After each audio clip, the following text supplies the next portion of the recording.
Kerala story cinema പ്രദർശനം തടയില്ലെന്ന് തെരഞ്ഞെടുപ്പ് commission. Cinema പ്രദർശനം തടയണം എന്നാവശ്യപ്പെട്ടുള്ള ഹർജിയിലാണ് ഹൈക്കോടതി നിലപാട് അറിയിച്ചത്. നിലവിൽ യൂട്യൂബിലും OTTകളിലും സിനിമ ആർക്കും കാണാൻ കഴിയും. രേഷ്മ ബാബു ചേരുന്നു. രേഷ്മ, വിവരങ്ങൾ.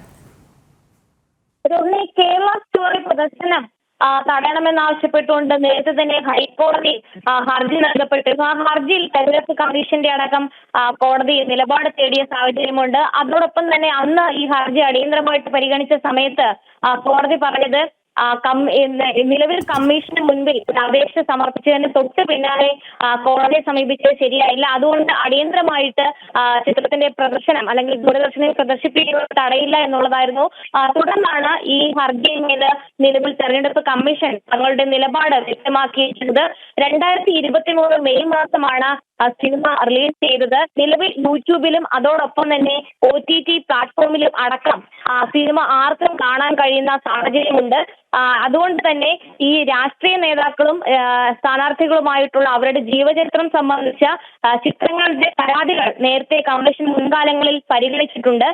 അത്തരമൊരു വിഭാഗത്തിൽ പെടുന്നതല്ല കേരള സ്റ്റോറി. അതുകൊണ്ട് തന്നെ ഇക്കാര്യത്തിൽ തെരഞ്ഞെടുപ്പ് കമ്മീഷൻ ഇടപെടേണ്ടതില്ല എന്നുള്ള ഒരു നിലപാടാണ് നിലവിൽ ഹൈക്കോടതിയെ അറിയിച്ചിട്ടുള്ളത്. എന്തായാലും ഹർജി ഹൈക്കോടതി പിന്നീടാണ് പരിഗണിക്കുന്നത്. തെരഞ്ഞെടുപ്പ് കമ്മീഷൻ കേരള സ്റ്റോറിയുടെ പ്രദർശനം തടയില്ല എന്നുള്ള നിലപാടാണ് ഔദ്യോഗികമായിട്ട് തന്നെ ഹൈക്കോടതി സമർപ്പിച്ചിരിക്കുന്നത്. എന്തായാലും യൂട്യൂബിലും OTTയിലും അടക്കം നിലവിലുള്ള ഒരു ചിത്രമാണ്. അതുകൊണ്ട് തന്നെ ഇത് തടയാൻ സാധിക്കില്ല എന്നുള്ളൊരു നിലപാട് തെരഞ്ഞെടുപ്പ് കമ്മീഷൻ നിലവിലാണ്.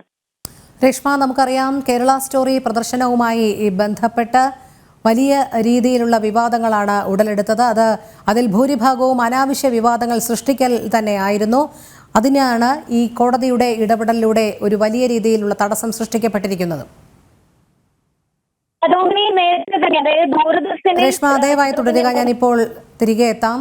ഇപ്പോൾ ഈ വാർത്തയോട് പ്രതികരിക്കുന്നതിനായി ശ്രീ സന്ദീപ് വാര്യർ നമ്മോടൊപ്പം ചേരുകയാണ്. ശ്രീ സന്ദീപ് വാര്യർ, കേരള സ്റ്റോറി സിനിമാ പ്രദർശനം തടയില്ല എന്ന് തെരഞ്ഞെടുപ്പ് കമ്മീഷൻ. സിനിമാ പ്രദർശനം തടയണമെന്നാവശ്യപ്പെട്ടുള്ള ഹർജിയിൽ ഹൈക്കോടതി നിലപാട് അറിയിച്ചതിനെ തുടർന്നാണ് ഇത്തരമൊരു നടപടിയിലേക്ക് കടന്നിരിക്കുന്നത്. എങ്ങനെ കാണുന്നു? കുറേ ദിവസമായി ഈ കേരള സ്റ്റോറി സിനിമാ പ്രദർശനം എന്തോ വലിയ മഹാപാതകമാണെന്ന രീതിയിലും ആ സിനിമയിൽ പറഞ്ഞിട്ടുള്ള സംഭവങ്ങൾ, ആസ്പദമാക്കിയിട്ടുള്ള സംഭവങ്ങൾ കേരളത്തിൽ നടക്കാത്തതാണെന്നുള്ള രീതിയിൽ വലിയ കുപ്രചരണങ്ങൾ അഴിച്ചുവിട്ടു. വാസ്തവത്തിൽ കേരളത്തിൽ നിന്ന് സിറിയയിലേക്കും അഫ്ഗാനിസ്ഥാനിലേക്കും മതഭീകരവാദത്തിന്റെ ഇരകളായി ഇവിടുന്ന് തട്ടിക്കൊണ്ടുപോകപ്പെട്ട പെൺകുട്ടികളോട് വലിയ അനീതിയാണ് കേരളത്തിലെ മാധ്യമങ്ങളും ഒരുഭാഗം മാധ്യമങ്ങളും രാഷ്ട്രീയക്കാരും ഒക്കെ ചെയ്തുകൊണ്ടിരുന്നത്. അപ്പൊ തെരഞ്ഞെടുപ്പ് കമ്മീഷനും ഹൈക്കോടതിയും ഇക്കാര്യത്തിൽ നിലപാട് വ്യക്തമാക്കിയതോടെ ഇവരുടെ വാദങ്ങളാണ് പൊളിഞ്ഞിരിക്കുന്നത്. കേരള സ്റ്റോറി സിനിമ പ്രദർശിപ്പിക്കുന്നതിൽ ഒരു തെറ്റുമില്ല എന്നുള്ള കാര്യം അസന്നിഗ്ധമായി തെരഞ്ഞെടുപ്പ് കമ്മീഷനും കോടതിയും വ്യക്തമാക്കിയിരിക്കുകയാണ്. ഇപ്പൊ ഇത്രയും ദിവസം ഈ കേരള സ്റ്റോറി സിനിമയ്ക്കെതിരായി പ്രചരണം നടത്തിയിട്ടുള്ള രാഷ്ട്രീയക്കാർ വാസ്തവത്തിൽ മാപ്പ് പറയേണ്ടത്. ആയിരക്കണക്കിന് പെൺകുട്ടികൾ ഇതുമായി ബന്ധപ്പെട്ട് നമുക്കറിയാം ഇതിന് ഇരകളാക്കപ്പെട്ട നിരവധി ആളുകൾ ഇവിടെയുണ്ട്. ഒപ്പം ഇതിന്റെ ഇരകൾ കേവലം ഏതെങ്കിലും ഒരു വിഭാഗത്തിൽപ്പെട്ടവർ മാത്രമല്ല, ഏകദേശം 100ഓളം വരുന്ന മുസ്ലിം യുവാക്കൾ സിറിയയിലും അഫ്ഗാനിസ്ഥാനിലും ഒക്കെ പോയി ഇതിന്റെ ഭാഗമായി കൊല്ലപ്പെടുകയോ അവിടെ ഈ ജിഹാദി ഭീകരപ്രവർത്തനത്തിന്റെ ഭാഗമാവുകയോ ചെയ്തിട്ടുണ്ട്. ഇത് കേരളത്തിലെ മുഖ്യമന്ത്രി തന്നെ അഡ്മിറ്റ് ചെയ്തിട്ടുള്ള കാര്യമാണ്. അപ്പൊ സ്വാഭാവികമായിട്ടും ഇത് ഏതെങ്കിലും ഒരു സമുദായം മാത്രമല്ല ഈ IS ഭീകരവാദത്തിന് ഇരകളായിട്ടുള്ളത്. സിറിയയിലും അഫ്ഗാനിസ്ഥാനിലും ഒക്കെ പോയി കൊല്ലപ്പെട്ടിട്ടുള്ള നിരവധി മുസ്ലിം ചെറുപ്പക്കാരുടെ രക്ഷിതാക്കളും തീർച്ചയായിട്ടും ഇതിന്റെ ഇരകളാണ്. അതുകൊണ്ട് കേരളത്തിലെ മുഴുവൻ ജനങ്ങൾക്കും വേണ്ടിയുള്ള ഒരു സിനിമ തന്നെയാണ് കേരള സ്റ്റോറി എന്ന് പറയുന്നത്. നമുക്ക് സത്യത്തിന് എത്രമേൽ മറച്ചുവെക്കാൻ ശ്രമിച്ചാലും ആ സത്യം പുറത്തു വരിക തന്നെ ചെയ്യും. അതിന്റെ ഏറ്റവും വലിയ ദൃഷ്ടാന്തമാണ് ഇന്ന് തെരഞ്ഞെടുപ്പ് കമ്മീഷന്റെയും ഹൈക്കോടതിയുടെയും നിലപാടിൽ നിന്നുണ്ടായിട്ടുള്ളത്. വളരെ നന്ദി ശ്രീ സന്ദീപ് വാര്യർ പ്രതികരിച്ചതിന്. രേഷ്മയിലേക്ക് പോകുന്നു. രേഷ്മ, അനാവശ്യമായ വിവാദം സൃഷ്ടിക്കാനായിരുന്നു ചില ഗൂഢ ശക്തികളുടെ നീക്കം. എന്തായാലും തെരഞ്ഞെടുപ്പ് കമ്മീഷൻ നിലപാട് ഹൈക്കോടതിയിൽ വ്യക്തമാക്കിയിരിക്കുകയാണ്. ഇത് അവരെ സംബന്ധിച്ചിടത്തോളം കനത്ത തിരിച്ചടി തന്നെയല്ലേ?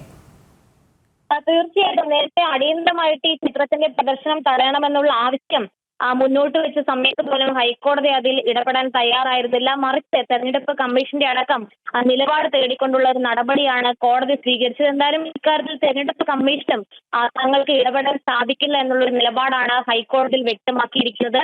ലവ് ജിഹാദിലൂടെ കേരളത്തിലെ പെൺകുട്ടികൾ സിറിയയിലേക്ക് പോയ യഥാർത്ഥ സംഭവത്തെ ആസ്പദമാക്കിയുള്ളതാണ് കേരള സ്റ്റോറി.